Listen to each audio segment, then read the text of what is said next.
Hello दोस्तों, कमाई का अड्डा से यूट्यूब चैनल में आप सभी का स्वागत है। आज यहाँ पर हम बात करेंगे एक इम्पोर्टेंट ब्रेकिंग न्यूज़ के बारे में जो दो कंपनियों के लिए सेबी तरफ से अनाउंस हुई है। एंड ये जो मामला है देखिए पंप एंड डंप का है। अभी ये पंप एंड डंप क्या है और जो बॉलीवुड एक्टर है अरशद वारसी, इनका भी यहाँ पर क्या लेना देना है ये दो स्टॉक के अंदर, वो भी मैं आपको बताऊँगा। और इनको भी सेबी ने क्या यहाँ पर इंस्ट्रक्शन यहाँ पर लगा दिए हैं उनके ऊपर, वो भी यहाँ पर हम देखने वाले हैं। बहुत से यहाँ पर अपडेट आ चुके हैं। देखिए दो कंपनियों के शेयर होल्डर बर्बाद होते हुए नजर आ रहे हैं।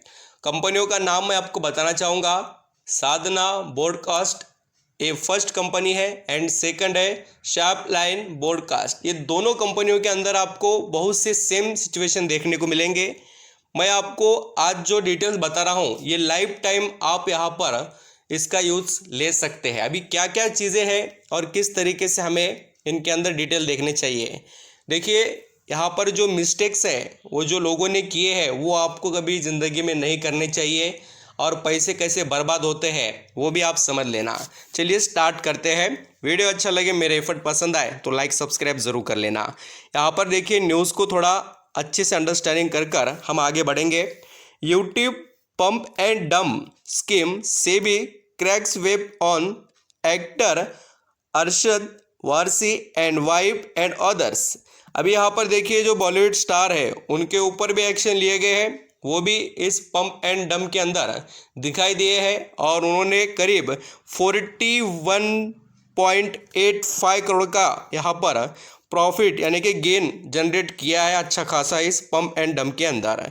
अभी हुआ क्या है मैं आपको बताता हूँ। चलिए स्टार्ट करते हैं। ये जो कंपनीज है दोस्तों दो, इनके अंदर पहले ज़बरदस्त खरीदारी की गई, छोटे दाम के शेयर है और उनको टॉप लेवल पर 5-6 रुपए के शेयर को 40-50 तक ले गए। मैं आपको अभी चार्ट भी बताने वाला हूँ।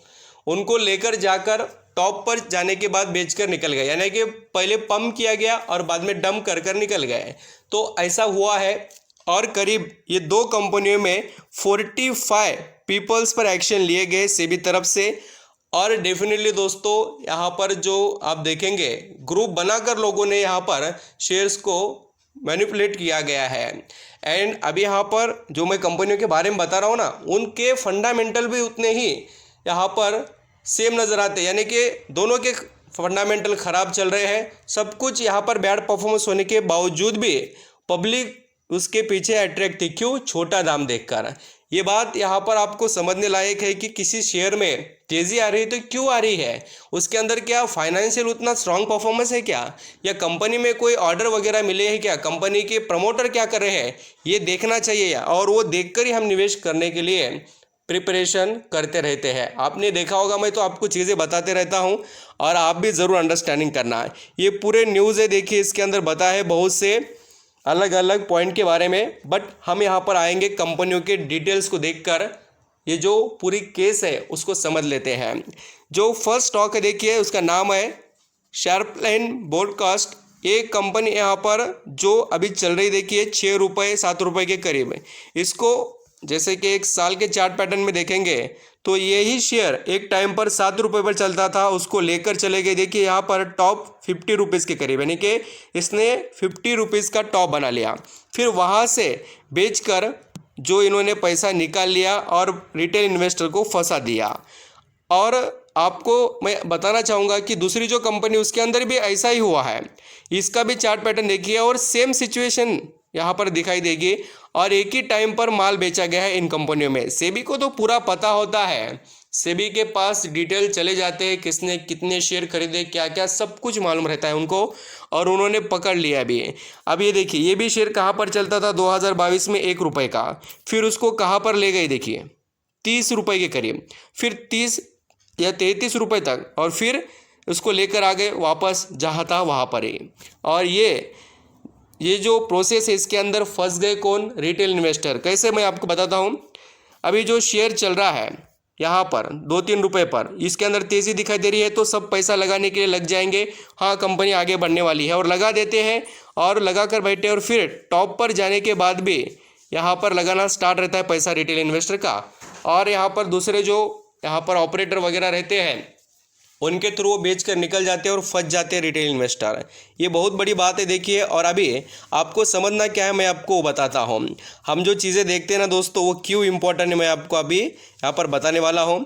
कंपनी के अंदर आपको कोई पॉइंट बराबर नहीं दिखाई देगा, ना कंपनी के अंदर प्रॉफिट है ना कोई यहाँ पर कंपनी के अंदर हमें इम्प्रूवमेंट दिखाई दे रही है। और ये बात समझना कि इसके अंदर कितना खतरनाक तरीके से पब्लिक को फंसाया गया है।